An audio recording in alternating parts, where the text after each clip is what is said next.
جب رزق تنگ ہونے لگے صدقہ دے کے رب سے کاروبار کر لو، صدقے سے تمہارے رزق میں اضافہ ہوگا۔ یہ رب کا وعدہ ہے، اللہ کے وعدے جھوٹے نہیں ہو سکتے۔ رزق کی برکت کا ایک اور بہت بڑا ذریعہ النکاح ہے۔ فرمایا اگر تم نکاح کرو گے، تم فقیر ہو وہ تمہیں غنی کر دے گا۔ لوگ کہتے ہیں بچہ پیروں پہ کھڑا ہو لے تو پھر نکاح کریں گے، اللہ کہتا ہے تم نکاح کرو ہم پیروں پہ کھڑا کر دیں گے۔ ہمارا فلسفہ اپنا ہے، اس کا حکم اپنا ہے۔ وہ کہتا ہے ابھی تو یہ اپنے لیے نہیں کماتا تو جو آئے گی اس کو کہاں سے کھلائے گا؟ میاں جس نے آنا ہے اس نے اپنا رزق لے کے آنا ہے۔ تو بچوں کی شادیاں کرو، اگر وہ جوان ہو گئے رزق نصیب ہو۔ اپنے اہل خانہ کو نماز کے حکم دینے سے رزق بڑھتا ہے، کیونکہ جو صبح کا وقت ہوتا ہے یہ رزق کے بٹنے کا وقت ہوتا ہے، اور جس گھر میں صبح کے وقت لوگ سوئے ہوئے ہوتے ہیں وہاں بے برکتیاں ہوتی ہیں۔ تو طلوع فجر سے لے کر کے طلوع آفتاب تک اپنی اولاد کو، بیوی کو، بچوں کو نہ سونے دیں۔ اس وقت رزق بٹنے کے لمحے ہوتے ہیں۔ کثیر دعائیں مانگیں، تلاوت کلام مجید پڑھیں، اور نماز فجر مرد حضرات مسجدوں میں جا کے باجماعت ادا کریں، اور گھروں میں جو ہے وہ بیٹیاں بہنیں مصلے بچھا لیں، تو اللہ کی رحمتوں کا نزول ہوگا۔ اب ایک حدیث میں رزق کے اضافے کا ایک اور نسخہ ارشاد کیا گیا۔ میرے حضور نے فرمایا جو شخص یہ چاہتا ہے کہ اس کے رزق میں برکتیں ہو اور اس کی عمر میں اضافہ ہو تو وہ اپنے رشتہ داروں کے ساتھ سلوک اچھا کرے۔ رشتہ داروں کے ساتھ اگر اچھا سلوک کرو گے تو پھر تمہارے رزق میں برکت ہو۔ غریب ہیں تو ان کی مدد کرو، ان کی بیٹیوں کی شادیاں اپنے ذمے لے لو اگر اللہ نے آپ کو وسعت دی ہے، ان کی پریشانیاں بانٹ لو، ان کا قرضہ ہے تو اتارنے کی کوشش کرو، ان کو مشکلات سے نکالنے کی کوشش کرو۔ تم ان کو مشکلات سے نکالو گے، اللہ تمہیں مشکلوں سے نکالے گا۔ تمہارے رزق میں بھی برکتیں ہوگی اور تمہارے مال میں بھی برکتیں ہوں۔ فرمایا بہتر صدقہ وہ ہے جو ناراض غریب رشتہ دار کو دیا جائے۔ اگر وہ پھنس گیا ہے، مجبور ہے، ناراض ہے، تو اس کو اگر دیں گے تمہارا نفس اس میں شامل نہیں ہوگا، تو یہ افضل صدقہ ہے جو ہر صورت میں قبول ہی قبول ہے۔ رزق کے اضافے کا ایک اور سبب الاحسان الی الضعفاء، جو کمزور لوگ ہیں ان کے ساتھ اس نے سلوک کرنا۔ الانفاق علی طلبۃ العلم، طالب علموں پہ خرچ کرنا، یہ بھی رزق میں اضافے کا سبب اور ذریعہ ہے۔ وہ حضرت بابا فرید نے کہا نا چھٹا رکن دین کا روٹی ہے۔ گھر میں کچھ نہ ہو تو پھر نہ نماز اور نہ ہی دیگر امور کی لذت آتی ہے، تو یہ رزق فراواں اور وسیع اور مبارک نصیب کر دے اللہ۔ تو اس کے لیے ایک اور وظیفہ میں دیتا ہوں، اور وہ یہ کہ مغرب کے بعد 21 مرتبہ سورۃ الکوثر پڑھ لیں، کثرت ہو جائے گی انشاءاللہ۔ اول خدوشی پڑھ لیں، 5-7 منٹ لگتے ہوں گے، تو سورہ کوثر 21 مرتبہ روزانہ مغرب کی نماز کے بعد پڑھیں۔ اور اگر بہت زیادہ مسائل ہیں تو ہر نماز کے بعد پڑھ لیں، تو انشاءاللہ آپ دیکھیں گے کہ گھر میں برکتیں اترتی محسوس ہوں گی، انوار کا نزول ہوتے محسوس کریں گے۔ تو یہ وہ رزق کے اسباب ہے، اگر ہم اختیار کر لیں تو ہم اللہ کی خاص رحمتوں کے حقدار ہوں گے۔ اگر فن سے، علم سے آتا ہو رزق، تو میاں صاحب فرماتے ہیں بے وقوفاں دے نوکر ویکھے دانش مند سے آنے۔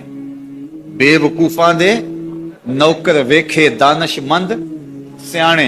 انگوٹھا چھاپ شخص ہوتا ہے اور MBA جو ہے تعلیم کے حامل، اس کے منشی بیٹھے ہوئے ہوتے، تو پھر اگر علم سے کمال آتا ہوتا تو جو ہے وہ فن سے دولت ملتی ہوتی، تو پھر اس انگوٹھا چھاپ کو کیسے ملتی؟ اور یہ جو اتنا تعلیم یافتہ ہے، ماہر معاشیات ہے، یہ تو تنخواہ پہ کام کر رہا ہے، اور وہ جو ہے وہ دولت کا اسے حساب ہی نہیں ہے کہ کتنی ہے۔ تو اس لیے اللہ فرماتا ہے کہ یہ مت سمجھو کہ یہ تمہارے فن کا کمال ہے، یہ تمہاری جو ہے وہ محنت کا نتیجہ ہے۔ اللہ فرماتا ہے اولم یعلموا، کیا انہیں نہیں پتا؟ ان اللہ یبسط الرزق لمن یشاء، جس کو چاہتا ہے اس کے لیے رزق کے دروازے کھول دیتا ہے، وَيَقْدِرْ، اور جس کے لیے چاہتا ہے اس کے لیے رزق کو تنگ کر دیتا ہے۔ کئی لوگ کتنی محنت کرتے ہیں، نتیجہ زیرو، اور کچھ لوگ کچھ بھی نہیں کرتے، وہ مٹی کو ہاتھ لگائیں اور سونا ہو جائے، اور کئی سونے کو ہاتھ لگائیں تو مٹی ہو جائے۔ تو پھر کوئی طاقت کار فرما ہے نا